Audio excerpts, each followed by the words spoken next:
il est assez difficile de se libérer des vieilles habitudes d'être pour pouvoir librement concevoir une vie nouvelle, un monde nouveau.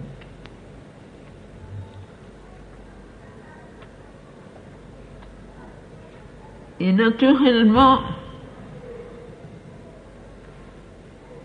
la libération commence sur les plans les plus élevés de la conscience.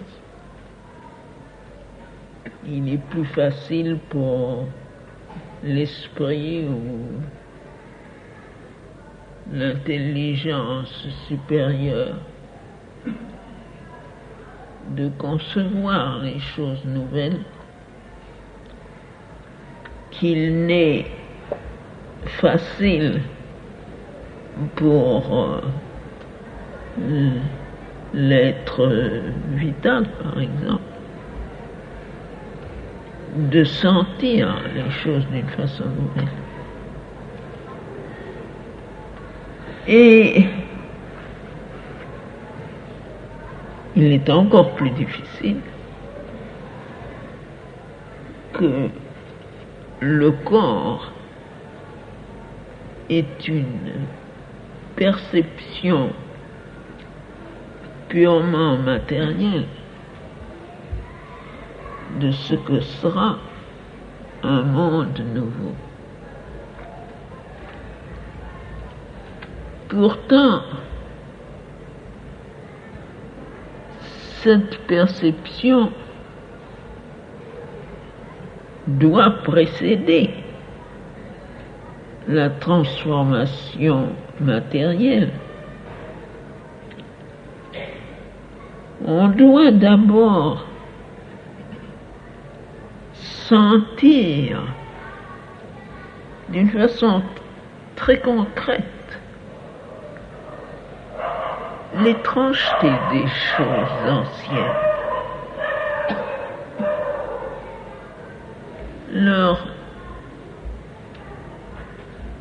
manque d'actualité, si je puis dire.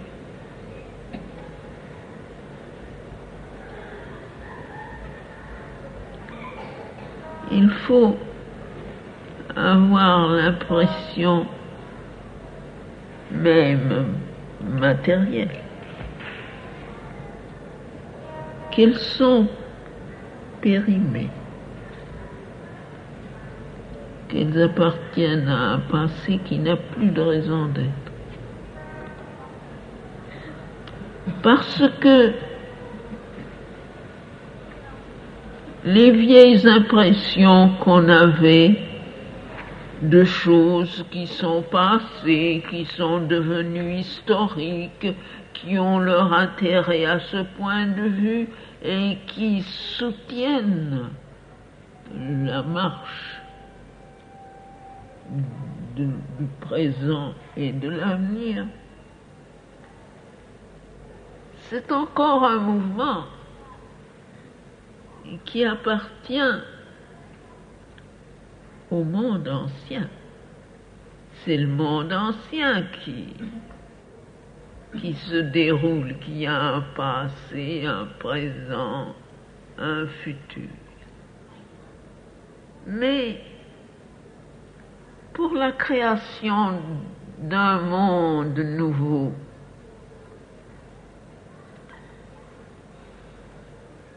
il n'y a pour ainsi dire de continuité qu'une continuité de transition qui donne l'apparence, l'impression plutôt, qui donne l'impression de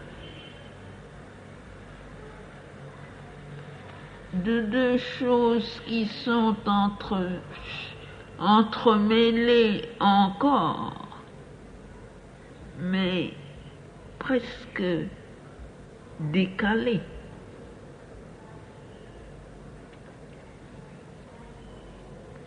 que les choses du passé n'ont plus le pouvoir ou la force de se perpétuer avec plus ou moins de changements dans les choses nouvelles. Ça, c'est forcément une expérience tout à fait nouvelle. Il faudrait remonter au temps où il y a eu une transition entre la création animale et la création humaine pour retrouver une période semblable. Et à ce moment-là, la conscience n'était pas suffisamment mentalisée pour pouvoir observer, comprendre, sentir avec intelligence. Ça a dû se passer d'une façon tout à fait obscure. Par conséquent, la chose dont je vous parle est quelque chose d'absolument nouveau, d'unique dans la création terrestre. Quelque chose qui n'a pas eu de précédent et qui est vraiment une perception ou une sensation ou une impression tout à fait étrange et nouvelle.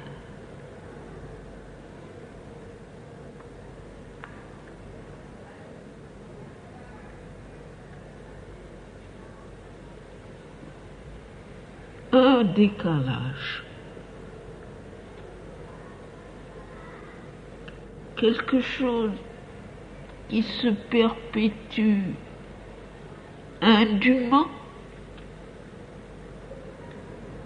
et qui n'a qu'une force tout à fait subordonnée d'exister avec une chose tout à fait nouvelle, mais si jeune, si imperceptible, presque faible, on pourrait dire encore, qu'elle n'a pas encore le pouvoir de s'imposer, de s'affirmer et de prédominer, de prendre la place de l'autre. Ça fait une concomitance, mais comme je le dis, avec un décalage, c'est-à-dire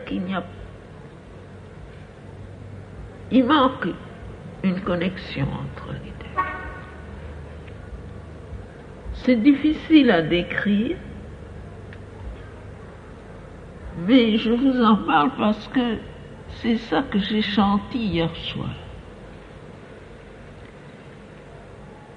Je l'ai senti d'une façon tellement aiguë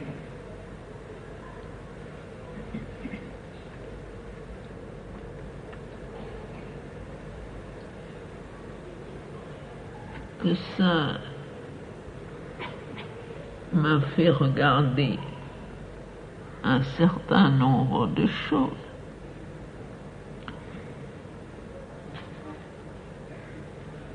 Et une fois que je les ai vus, il m'a semblé qu'il pourrait être intéressant pour vous de vous les dire.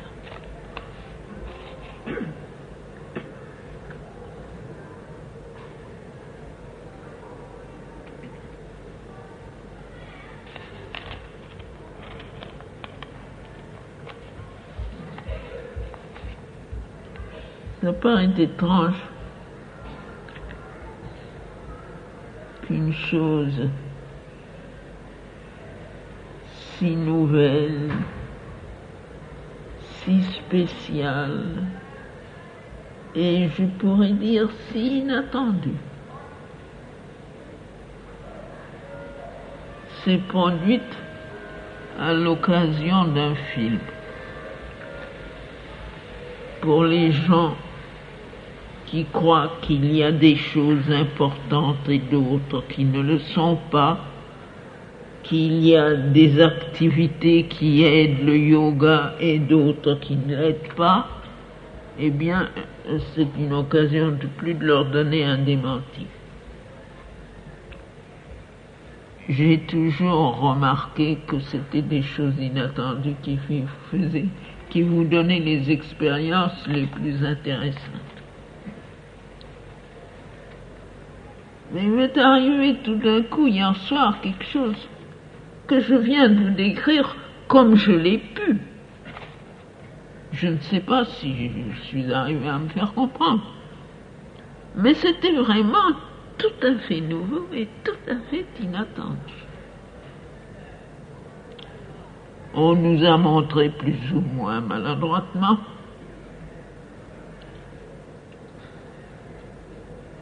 l'image du temple qui est là-bas au bord du Gange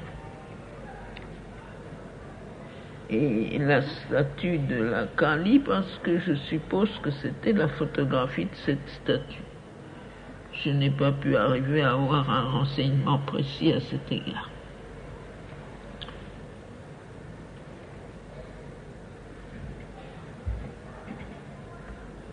Et en même temps que je voyais ça, qui était une apparence tout à fait superficielle et, comme je le dis, assez maladroite,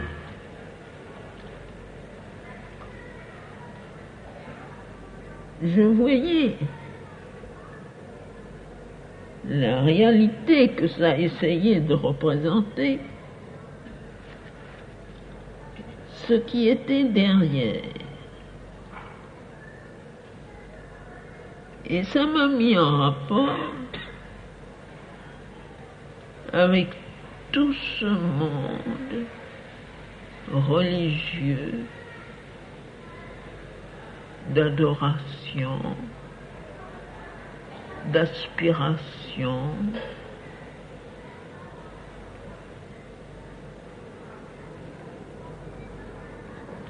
toute la relation humaine avec ces dieux qui étaient, je parle déjà au passé, qui était la fleur de l'effort spirituel humain vers quelque chose de plus divin que l'homme. Un quelque chose qui était l'expression la plus haute et presque la plus pure de son effort vers ce qui lui est supérieur.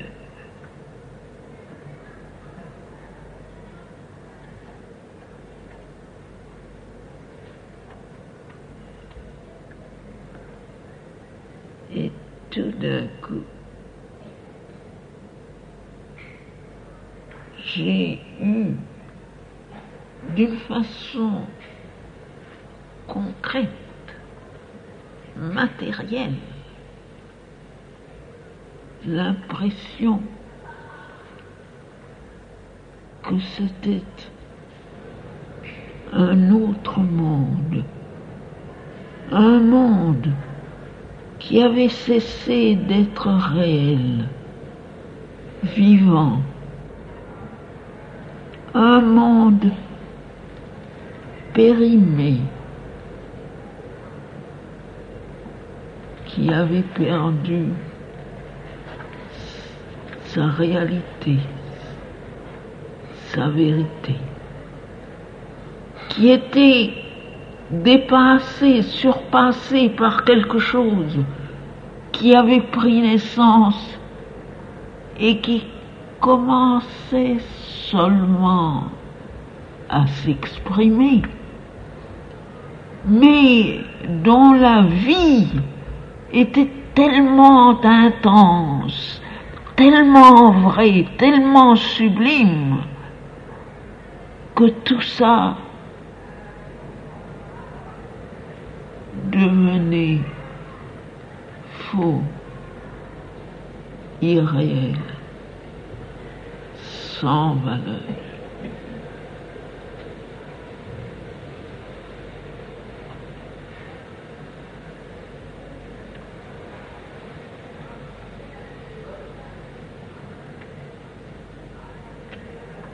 Alors,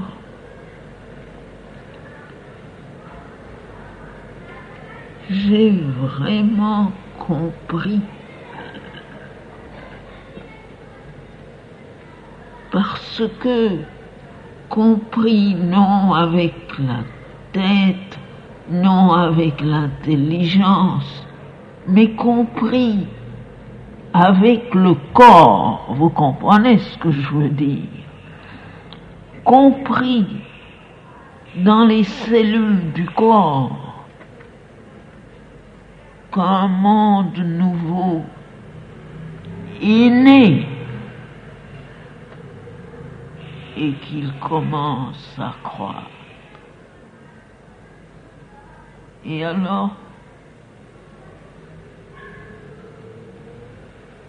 lorsque j'ai regardé tout cela,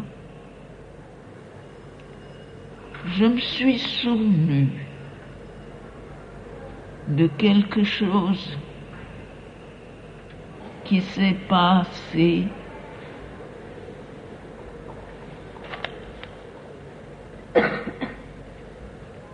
je pense me souvenir exactement en 1926.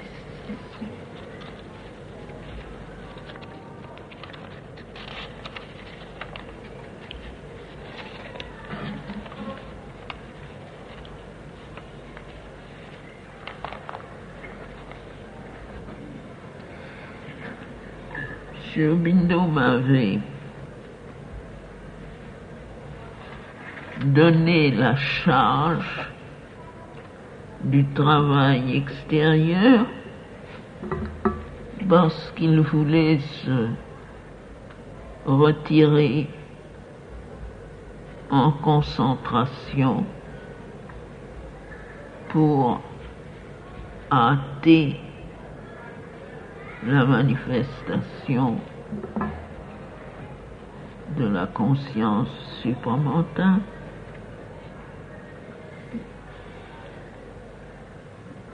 Et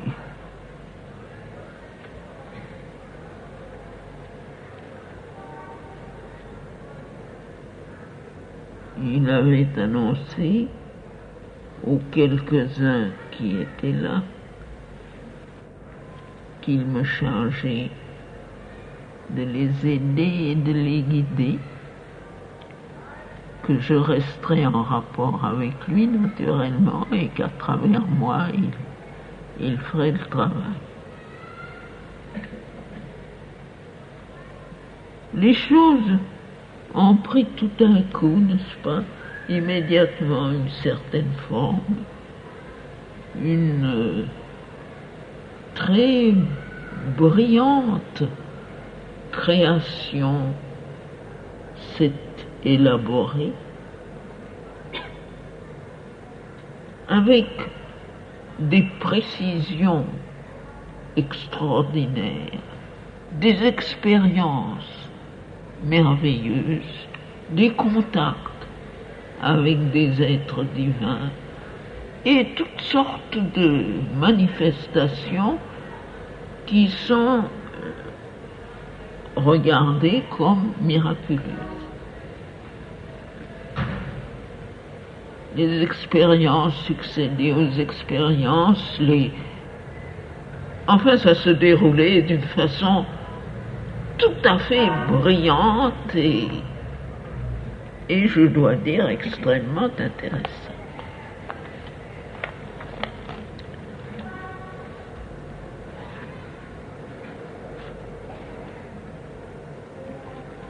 Un jour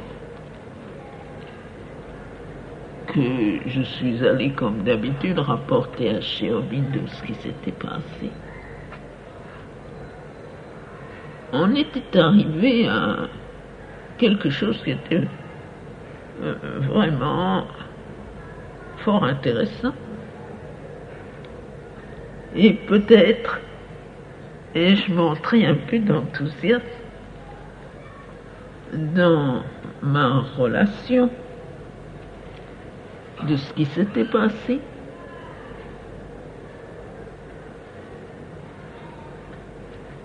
Alors, Aubindo m'a regardé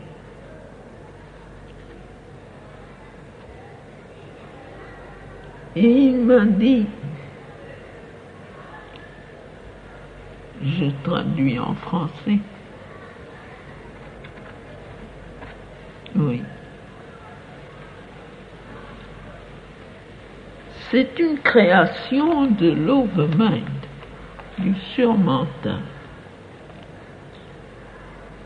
Elle est très intéressante, elle est très bien faite. Vous arriverez à des miracles qui vous rendront célèbres dans le monde entier. Vous pourrez bouleverser tous les événements de la Terre. Enfin, et alors il a souri. Il a dit, ce sera un grand succès.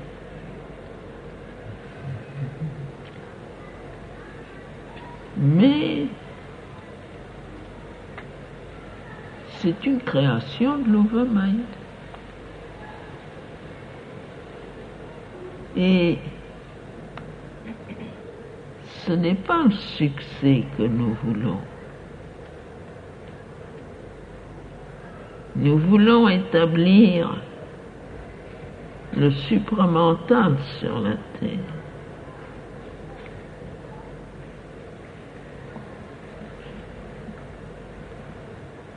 Il faut savoir renoncer au succès immédiat pour créer le monde nouveau, le monde supramental dans son intégralité.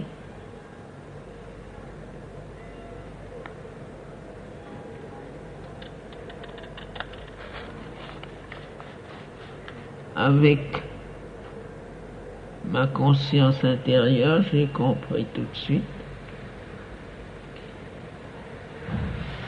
Quelques heures après, la création n'existait plus.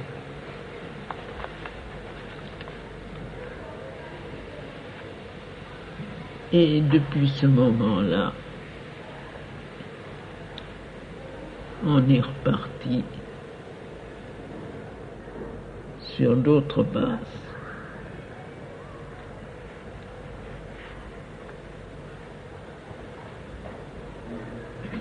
Eh bien,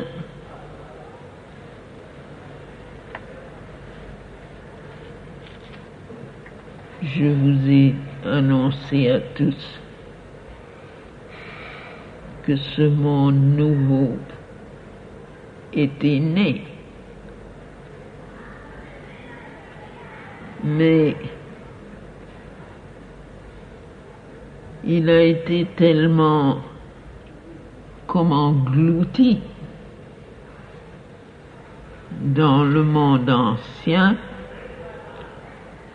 que jusqu'à présent l'indifférence n'a pas été très sensible pour beaucoup de gens. Pourtant,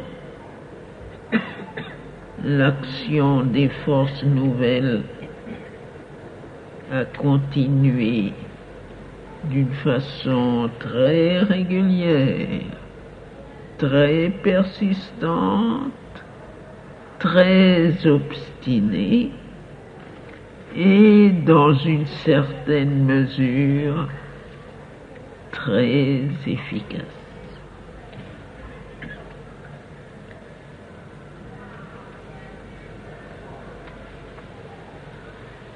Et une des manifestations de cette action a été mon expérience vraiment si nouvelle d'hier soir.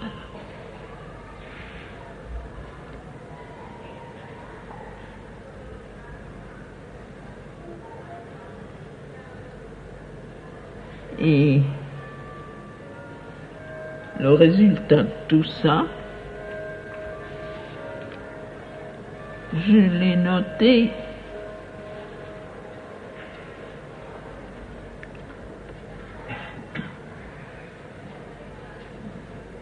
on pourrait le dire d'une façon succincte, un peu linéaire.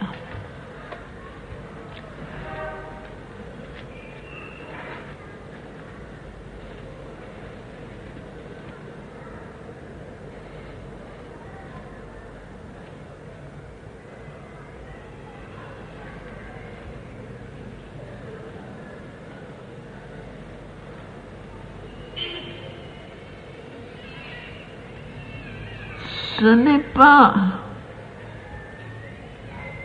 seulement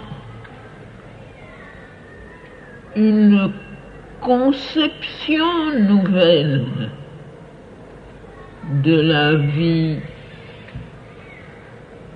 spirituelle et de la réalité divine.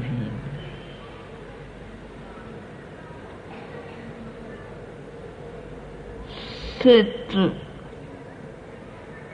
conception a été exprimée par Sri Aurobindo, je l'ai dit moi-même bien des fois, et c'était formulé à peu près comme ceci, que l'ancienne spiritualité était une évasion hors de la vie vers la réalité divine, laissant le monde là où il était comme il était,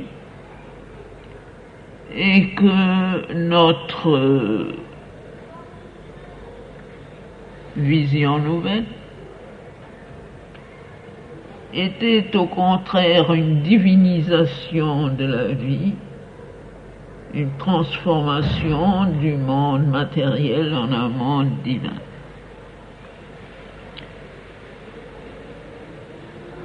Ça a été dit, répété, plus ou moins compris. Enfin, c'est la base d'idées de ce que l'on veut faire. Mais ça pourrait être une continuation avec une amélioration, un élargissement du monde ancien tel qu'il était. Et tant que c'est là-haut, dans le domaine de la pensée, au fond, ce n'est guère que ça.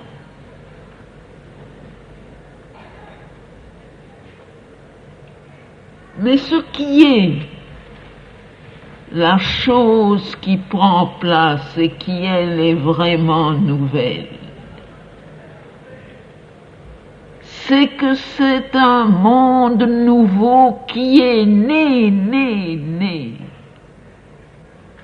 Ce n'est pas l'ancien qui se transforme.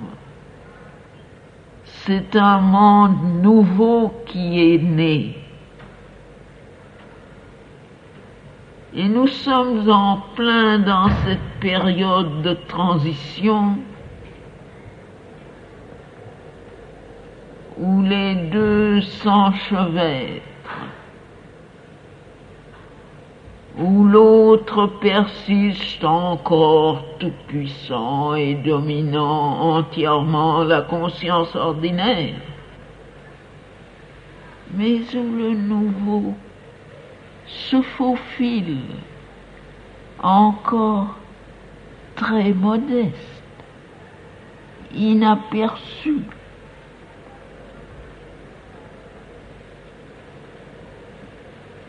Inaperçu au point qu'il, extérieurement, il ne dérange pas grand-chose pour le moment. Et que même dans la conscience de la plupart, il est tout à fait imperceptible. Et pourtant, il travaille, il croit jusqu'au moment où il sera assez fort pour s'imposer visiblement.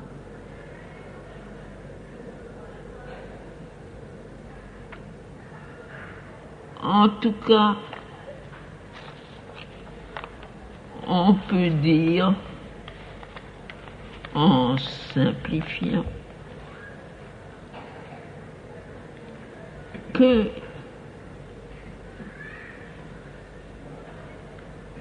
la caractéristique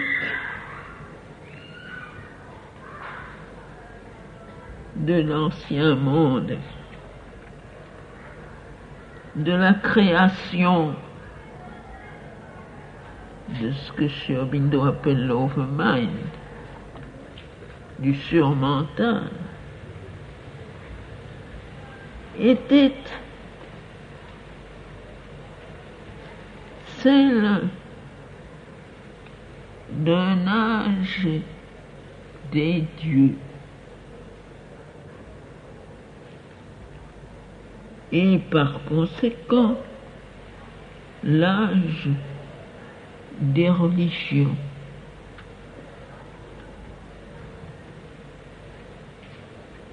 La fleur, comme j'ai dit, de l'effort humain vers ce qui lui était supérieur, a donné naissance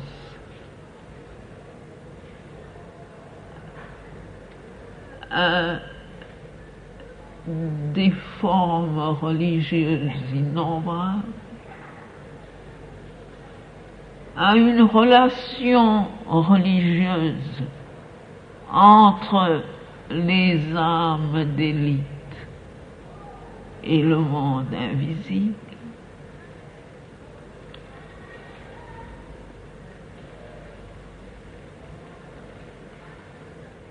Et au sommet de tout cela, comme l'effort vers une réalisation plus haute, est née cette idée de l'unité des religions, de ce quelque chose d'unique qui est derrière toutes ces manifestations. Et cette idée a été vraiment, pour ainsi dire, le plafond de l'aspiration humaine. Eh bien ça, c'est à la frontière. C'est le quelque chose qui appartient encore complètement au monde surmental, à la création surmentale, et qui, de là, semble regarder le quelque chose d'autre, qui est une nouvelle création et qu'il ne peut pas saisir, qu'il essaye d'atteindre mais qu'il ne peut pas saisir. Pour le saisir, c'est un renversement qui est nécessaire. Il faut sortir de la création surmental. Il fallait que la nouvelle création, la création supramentale, ait lieu. Et maintenant, toutes ces vieilles choses paraissent si vieilles, si périmées, si arbitraires. Un tel travestissement de la vérité vraie.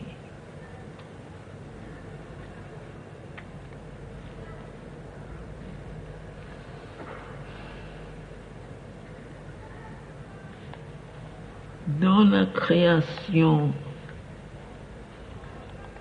supramentale,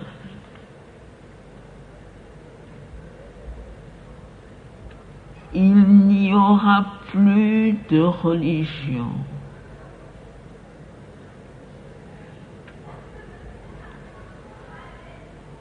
Toute la vie sera l'expression, l'épanouissement dans les formes de l'unité divine se manifestant dans le monde, et il n'y aura plus ce que les hommes appellent maintenant des dieux.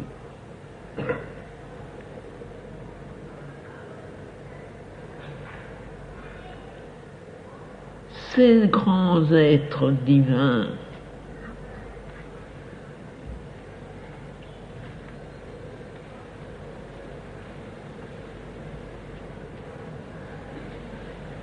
pourront eux-mêmes participer à la création nouvelle.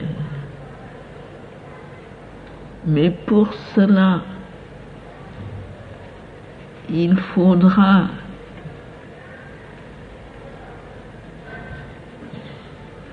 qu'ils se revêtent de ce que nous pouvons appeler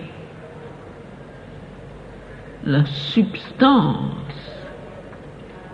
supramentale sur la terre. Et s'il y en a qui choisissent de rester dans leur monde tels qu'ils sont,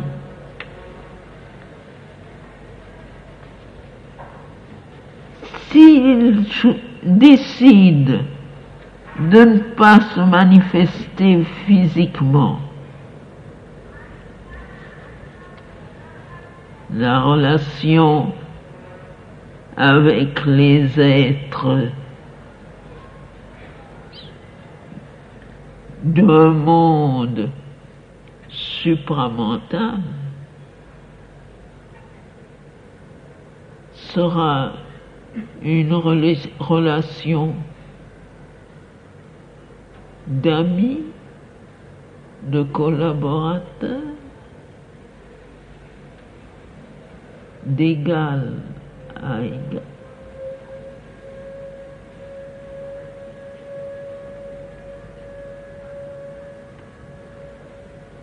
Puisque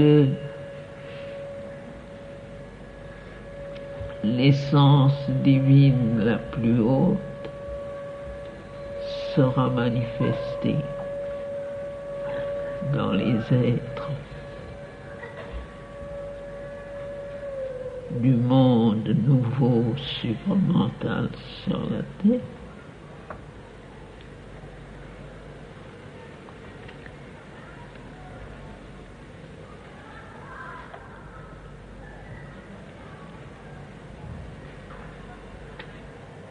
Quand la substance physique sera supramentalisée, d'être incarné sur la terre ne sera pas une cause d'infériorité, bien au contraire.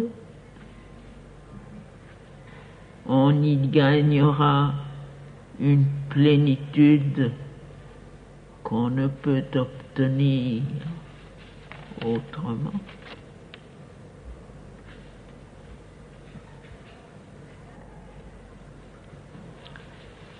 Mais tout cela, c'est l'avenir.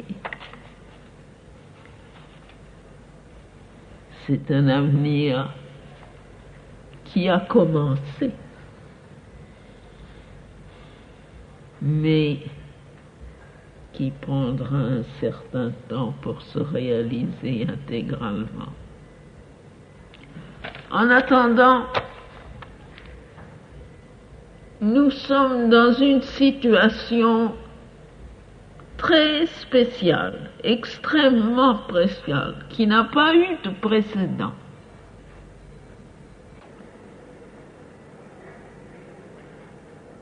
Nous assistons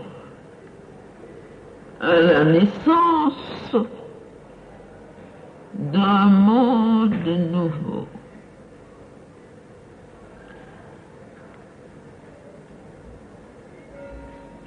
Tout jeune, tout faible, non pas dans son essence, mais dans sa manifestation extérieure, pas encore reconnu, même pas senti, nié par la plupart, mais il est là. Il est là.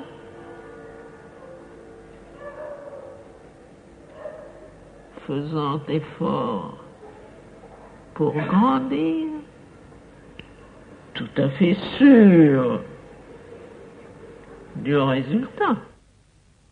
Mais le chemin pour y arriver, c'est un chemin tout nouveau qui n'a jamais été tracé auparavant. Personne n'est allé là, personne n'a fait ça. C'est un début universel. C'est par conséquent une aventure absolument inattendue et imprévisible.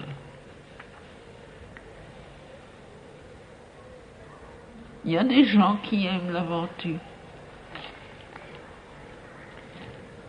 C'est à eux que je fais appel. Et je vous dis ceci, je vous convie à la grande aventure.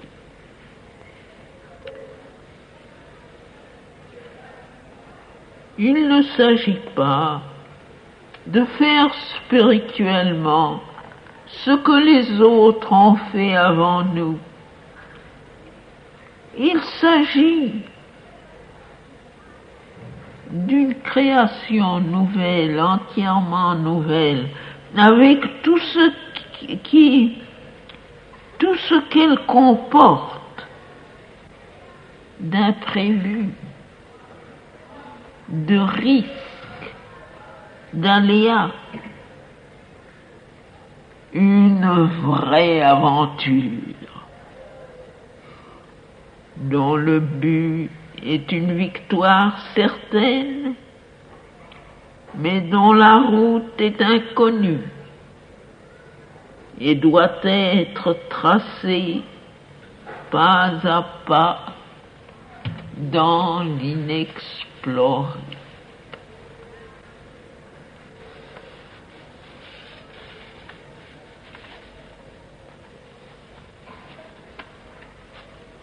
Quelque chose qui n'a jamais été dans cet univers présent et qui ne sera plus jamais. Si ça vous intéresse, eh bien, on s'embarque. Ce qui vous arrivera demain, je n'en sais rien. Il faut laisser de côté tout ce que l'on a prévu, tout ce que l'on a combiné, tout ce que l'on a bâti, et puis se mettre en marche dans l'inconnu et advienne que pourra. Voilà.